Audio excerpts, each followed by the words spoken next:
जय हिंद फ्रेंड्स। आज है 23 जून 2026 और 23 जून 2026 को जितने भी करेंट अफेयर्स के क्वेश्चन बनेंगे उनको कवर करेंगे। यदि आप चैनल में पहली बार आए हैं तो चैनल को सब्सक्राइब कर लीजिएगा। सब्सक्राइब करने के बाद बेल के आइकन को जरूर दबाइएगा, जिससे कि हमारी वीडियो को नोटिफिकेशन समय समय पर आपको मिलते रहे। डियर फ्रेंड्स, आज का पहला क्वेश्चन है world archery para series 2026 leg 2 के लिए भारतीय टीम में चयनित पैरा तीरंदाज विजय सुंडी किस राज्य के रहने वाले हैं? ए उड़ीसा, बी झारखंड, सी छत्तीसगढ़, डी बिहार। तो डियर स्टूडेंट, इसका जो सही आंसर है वह है झारखंड। विजय सुंडी का चयन वर्ल्ड आर्चरी पैरा सीरीज 2026 के लिए भारतीय टीम में हुआ। इस प्रतियोगिता में 27 जून से 5 जुलाई तक क्रेज रिपब्लिक में आयोजित होगी। कहाँ पर होगी? क्रेज रिपब्लिक में। और विजय सुंडी झारखंड के राजगढ़ प्रखंड के बड़ही गांव के निवासी है और ये उभरते तीरंदाज है। मई 2026 में हरियाणा के सोनीपत में SINCOI में आयोजित द्वितीय पैरा असेसमेंट ट्रायल में उत्कृष्ट प्रदर्शन के कारण इनका चयन हुआ है। अब ये बैंकॉक में आयोजित world archery para series level 1 में टीम इवेंट में स्वर्ण और मिक्स इवेंट में कांस्य पदक जीता था। विजय सुंडी अब तक केवल 6 पैरा तीरंदाजी प्रतियोगिताओं में कुल 15 पदक जीत चुके हैं।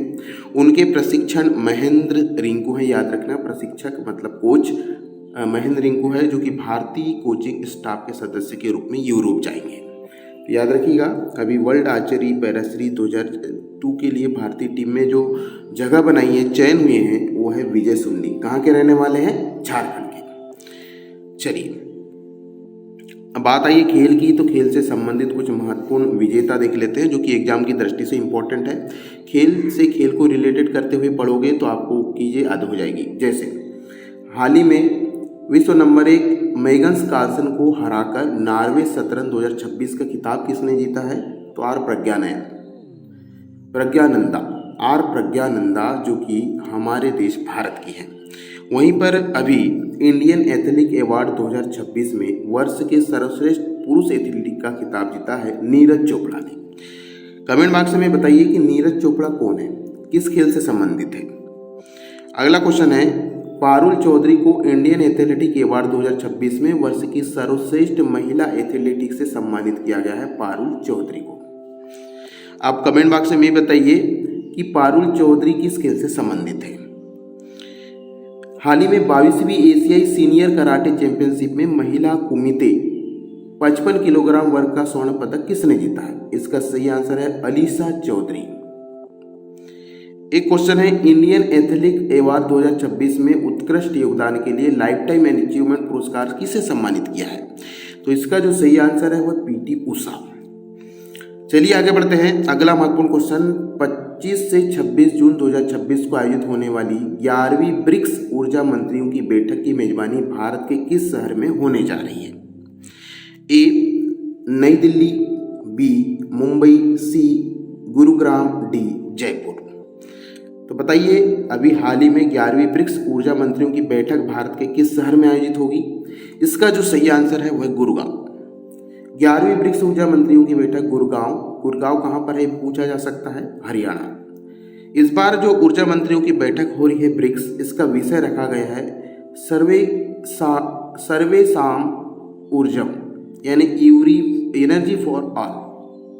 इस थीम के साथ ऊर्जा मंत्रियों की बैठक है, 11वीं बैठक है ये, और इसकी अध्यक्षता भारत को मिली है। फोकस ऊर्जा सुरक्षा, ऊर्जा पहुंच और तकनीकी नवाचार पर होगी। याद रखिएगा 2024 में ब्रिक्स देशों के विश्व में लगभग 51% सौर विद्युत उत्पादन में योगदान दिया है। भारत विश्व का तीसरा सबसे बड़ा बिजली उत्पादक और उपभोक्ता देश है। याद रखिएगा, बिजली के उत्पादन और उपभोक्ता के मामले में भारत विश्व में तीसरे स्थान पर है। भारत ने पेट्रोल में 20% इथेनॉल मिश्रण का लक्ष्य हासिल कर E85 ईंधन भी घरेलू बाजार में पेश किया है। भारत का लक्ष्य है कि 2032 तक 410 गीगावाट ऊर्जा भंडारण क्षमता विकसित करना। ठीक है, और एक पहल चल रही है one sun one world and one grid. पहल स्वच्छ ऊर्जा को अवसंरचना प्रदान करने के लिए उपयोगी है। तो 11वीं ब्रिक्स देशियों की जो बैठक है ऊर्जा मंत्रियों की, वो गुरुग्राम हरियाणा में कब से कब तक होगी? 25 से 26 जून तक। बात आई है ब्रिक्स देश की। तो ब्रिक्स देश की बात करें, हाल ही में ब्रिक्स के कृषि मंत्रियों की बैठक, जो कि 16वीं कृषि मंत्रियों की बैठक थी, कहाँ पर हुई? मध्य प्रदेश के इंदौर में। कब से कब तक? 12 से 13 जून तक हुई। वहीं पर ब्रिक्स विदेश मंत्रियों की बैठक हाल ही में संपन्न हुई। कहाँ पर हुई? दिल्ली के भारत मंडप में 14 से 15 मई 2026 को। हाल ही में 13वीं ब्रिक्स शहरीकरण फोरम की बैठक नई दिल्ली में हुई 11 से 12 जून को। दूसरी ब्रिक्स सांस्कृतिक कार्य समूह की बैठक कहाँ पर आयोजित हुई थी? उत्तर प्रदेश के वाराणसी में 4 से 5 जून 2026 को। वहीं ब्रिक्स राष्ट्रीय सुरक्षाकार सलाहकारों की बैठक का आयोजन कहाँ पर हुआ? नई दिल्ली में 22 से 23 जून को हुआ। और 11वीं ब्रिक्स ऊर्जा मंत्रियों की वरिष्ठ अधिकारियों की जो बैठक है वह 25 से 26 जून 2026 हरियाणा के गुड़गांव में आयोजित होगी। तो ये महत्वपूर्ण ब्रिक्स देशों का सम्मेलन कहाँ पर होने वाला है और कब होगा, ये सब जानकारी मैंने आपको बताया। चलिए आगे बढ़ते हैं। यदि आप चैनल में पहली बार आए हैं तो वीडियो को लाइक कर दीजिए, ज़्यादा से ज़्यादा शेयर कीजिए, क्योंकि हम हर दिन के प्रत्येक इम्पोर्टेंट क्वेश्चन आपके सामने लाते रहते हैं एग्जाम की दृष्टि से जो इम्पोर्टेंट है। अगला क्वेश्चन है, भारत के लिए AH-64E अपाचे और M777A2 प्रणालियों के रखरखाव हेतु सहायता पैकेज को किस देश ने मंजूरी दी है? A फ्रांस, B रूस, C संयुक्त राज्य अमेरिका, D इजराइल।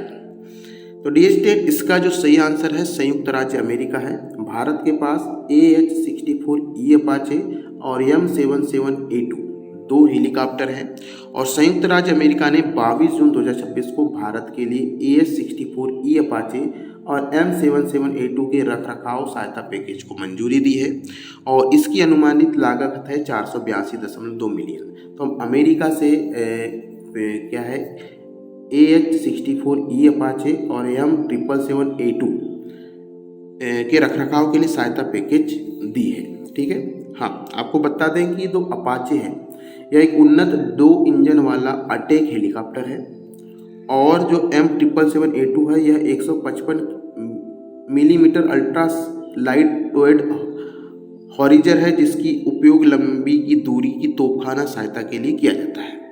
ठीक है। बात आई है विदेश से लाए गए कुछ हथियारों की। तो आपको बता दें, भारत ने फ्रांस से भारतीय नौसेना के लिए 26 राफेल मरीन लड़ाकू विमान खरीदने की प्रक्रिया को आगे बढ़ाया है। फ्रांस से हम क्या खरीदेंगे? राफेल मरीन लड़ाकू विमान खरीदेंगे, वो भी 26। वहीं पर अपाचे हम किससे अपाचे हमलावर हेलीकॉप्टर के रखरखाव की सहायता पैकेज किसने दिया है? संयुक्त राज्य अमेरिका ने। वहीं पर C-295 परिवहन विमान कहाँ से मिलेगा? स्पेन की कंपनी एयरबस के सहयोग से भारत में C-295 सैन्य परिवहन विमानों का निर्माण और आपूर्ति कार्यक्रम जारी होगा।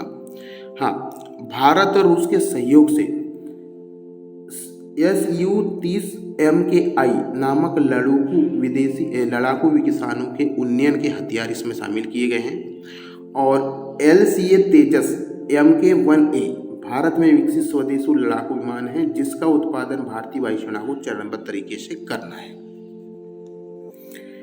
अगला क्वेश्चन, जून 2026 में भारत सरकार ने किस वरिष्ठ अधिवक्ता को 3 वर्ष के अतिरिक्त कार्यालय के लिए भारत के सॉलिसिटर जनरल के रूप में पुनः नियुक्त किया है?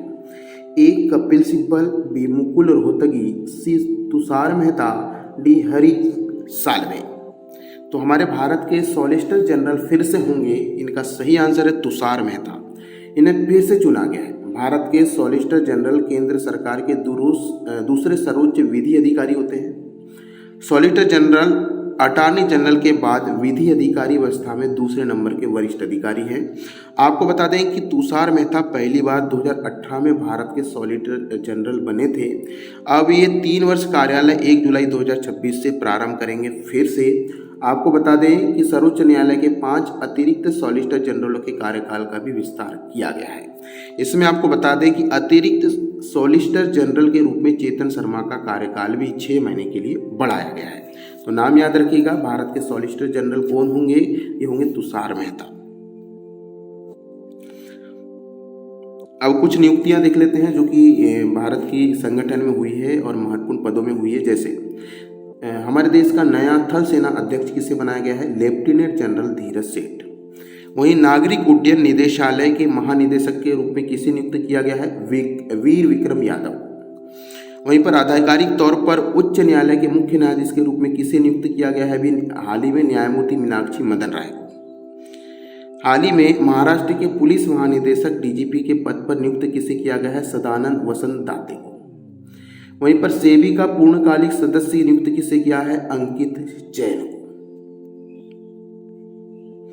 अगला क्वेश्चन, 19 जून 2026 को विकसित भारत 2047 फोरम की मेजबानी कहाँ की गई? A British Museum London, B House of Common London, C House of Lords London, D Buckingham Palace London. तो डियर स्टूडेंट, इसका जो सही आंसर है, हाल ही में विकसित भारत 2047 लक्ष्य का स्वतंत्रता के 100 वर्ष पूरे होने तक विकसित राष्ट्र बनाना है। House of Lords United Kingdom की संसद का उच्च अपर सदन है। यह फोरम 19 जून 2026 को लंदन में आयोजित किया गया था।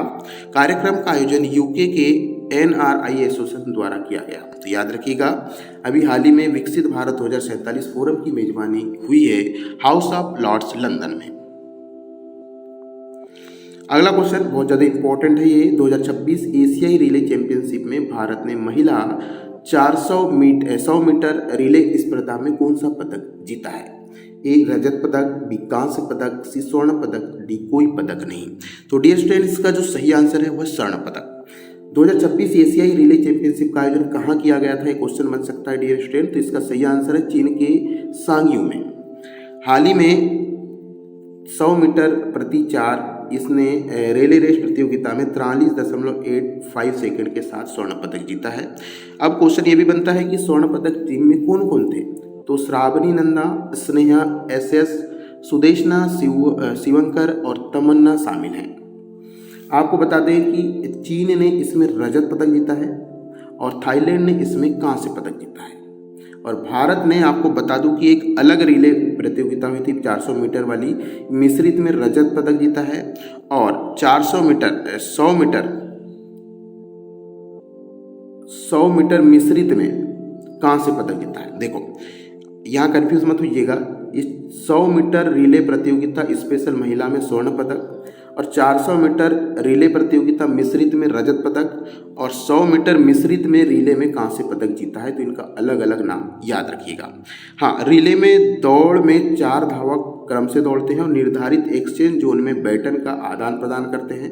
तमन्ना और स्नेहा सानूवली ने इस चैंपियन में 2-2 पदक जीतकर उल्लेखनीय प्रदर्शन किया है। आपको बता दें कि 2027 में चंडीगढ़ में एशियाई रिले चैंपियनशिप के तीसरे संस्करण की मेजबानी की जाएगी। कब होगा आयोजन? 2027 में। मेजबान शहर कौन सा रहेगा? चंडीगढ़। अगला महत्वपूर्ण क्वेश्चन है, कनाडा ने जून 2026 में आर्कटिक क्षेत्र की निगरानी के लिए जिस ओवर द होराइजन रडार प्रणाली के अधिग्रहण का समझौता किया है, इसका नाम क्या है? A polar shield radar, B Arctic over the horizon radar, C northern sky defence system, D Arctic air surveillance network. तो इसका जो सही आंसर है वो है Arctic over the horizon radar. Canada ने 22 जून 2026 को Arctic over the horizon radar प्रणाली की खरीद का समझौता किया है। किससे कहेंगे? कनाडा ने। इस परियोजना का अनुमानित मूल्य लगभग $2.5 मिलियन है और कनाडा की OTHR तकनीक का आधार ऑस्ट्रेलिया का जिंदली ऑपरेशनल रडार नेटवर्क है। ठीक है, तो याद रखिएगा, आर्कटिक क्षेत्र की निगरानी के लिए ओवर द होराइजन रडार प्रणाली का अधिग्रहण समझौता किसके साथ हुआ है? तो इसका जो सही आंसर है वो है Arctic over the horizon radar के साथ, जो कि कनाडा की कंपनी है। ठीक है, अगला क्वेश्चन, 25 से 26 जून 2026 को 11वीं ब्रिक्स ऊर्जा मंत्रियों की बैठक का अध्यक्षता कौन सा देश कर रहा है? ए ब्राजील, बी चीन, सी भारत, डी रूस। ये क्वेश्चन रिपीट हुआ है लेकिन दूसरे तरीके से। बताइए, इसका सही आंसर है हमारा देश भारत। 11वीं ब्रिक्स ऊर्जा मंत्रियों की बैठक 25 से 26 जून 2026 को आयोजित होगी। बैठक की अध्यक्षता भारत कर रहा है और यह आयोजन हरियाणा के गुरुग्राम में होगा, जिसमें 11 सदस्य देशों के ऊर्जा मंत्री और वरिष्ठ अधिकारी इसमें भाग लेंगे। अगला क्वेश्चन है, रांची में आयोजित दूसरी साउथ एशियन थ्रोबॉल चैंपियनशिप 2026 का खिताब किस देश ने जीता है? ए नेपाल, बी श्रीलंका, सी भारत, डी बांग्लादेश। तो डी स्टूडेंट इसका जो सही आंसर है वो भारत। दूसरी साउथ एशियन थ्रोबॉल चैंपियनशिप 2026 का आयोजन रांची झारखंड में किया जाएगा। ठीक है, ये कौन सा नंबर की एशियन थ्रोबॉल प्रतियोगिता है? तो दूसरे नंबर की। क्वेश्चन ये भी पूछा जा सकता है कि एशियन थ्रोबॉल चैंपियनशिप का आयोजन कब से कब तक किया? तो 17 से 19 जून तक। इस मैच में हरिवंश टाना भगत इंडोर स्टेडियम खेलगांव रांची में खेला गया। भारत ने पुरुष और महिला दोनों वर्ग में स्वर्ण पदक जीतकर चैंपियनशिप का खिताब अपने नाम किया है।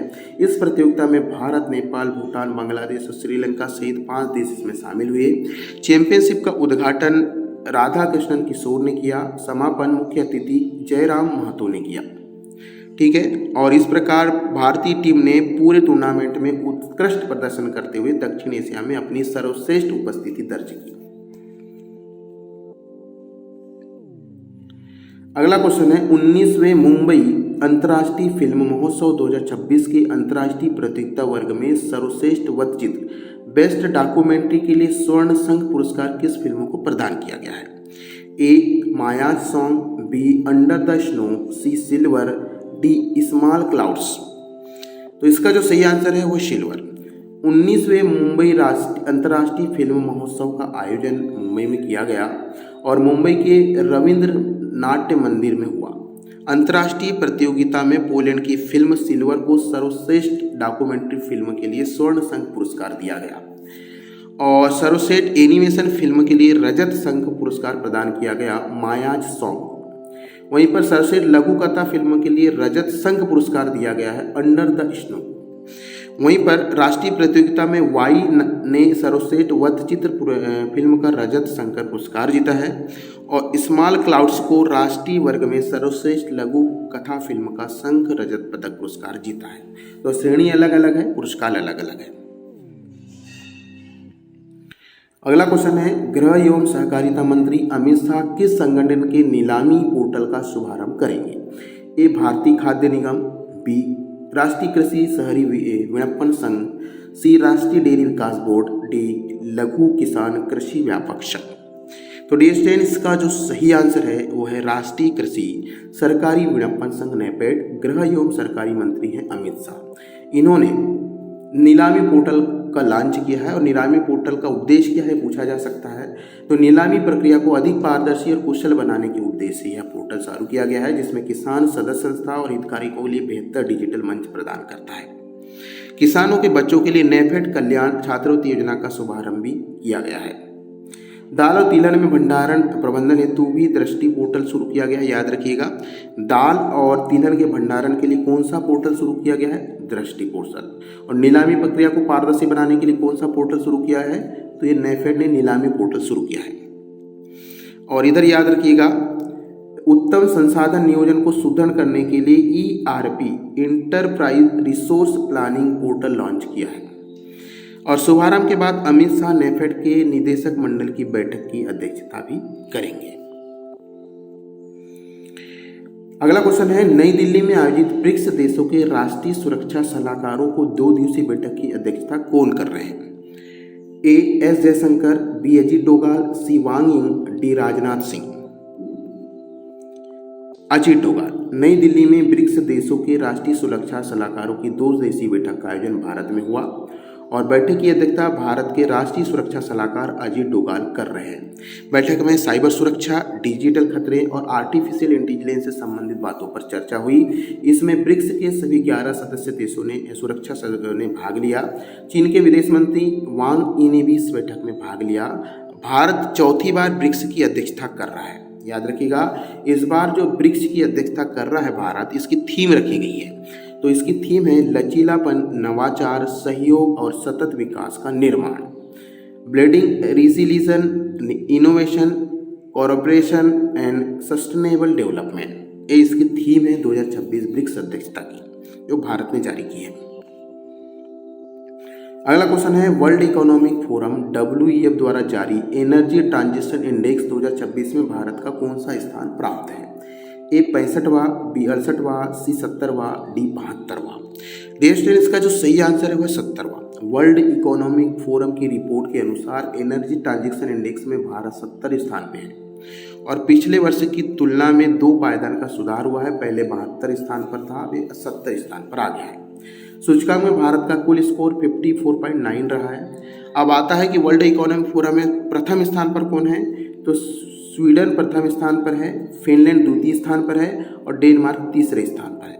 भारत के बेहतर प्रदर्शन का प्रमुख कारण है ऊर्जा अवसंरचना और नवीनीकरण ऊर्जा और ग्रीन हाइड्रोजन मानव ऊर्जा में सुधार करना।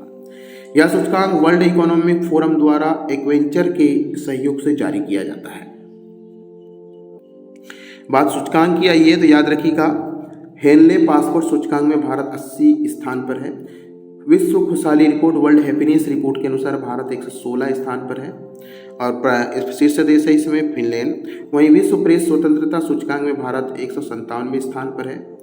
इसको जारी करता है रिपोर्टर विदाउट बॉर्डर RSF। वैश्विक नवाचार सूचकांक में भारत 38वें स्थान पर है। जलवायु परिवर्तन प्रदर्शन सूचकांक में भारत 23वें स्थान पर है और वैश्विक लैंगिक अंतर सूचकांक भारत इसमें 131वें स्थान पर है। तो ये चीज याद रखिएगा। अगला क्वेश्चन, आंध्र प्रदेश की प्रमुख जन योजना पहल योगांध्र 2026 को किस अंतर्राष्ट्रीय संस्थान ने मान्यता दी? A UNESCO, B Guinness World Records, C World book of Records, D विश्व स्वास्थ्य संगठन। तो डियर स्टूडेंट्स, इसका जो सही आंसर है वो है world book of records Yogandhra 2026। Yogandhra 2026 Andhra Pradesh की राज्यव्यापी जन पहल है जिसे व्यापक योग प्रचार के लिए अंतर्राष्ट्रीय मान्यता के लिए मान्यता मिली है। इस पहल को वर्ल्ड बुक ऑफ रिकॉर्ड्स में अंतर्राष्ट्रीय मान्यता प्रदान की गई है और आधिकारिक प्रमाण पत्र आंध्र प्रदेश के मुख्यमंत्री एन चंद्रबाबू नायडू को विजयवाड़ा में प्रदान किया गया।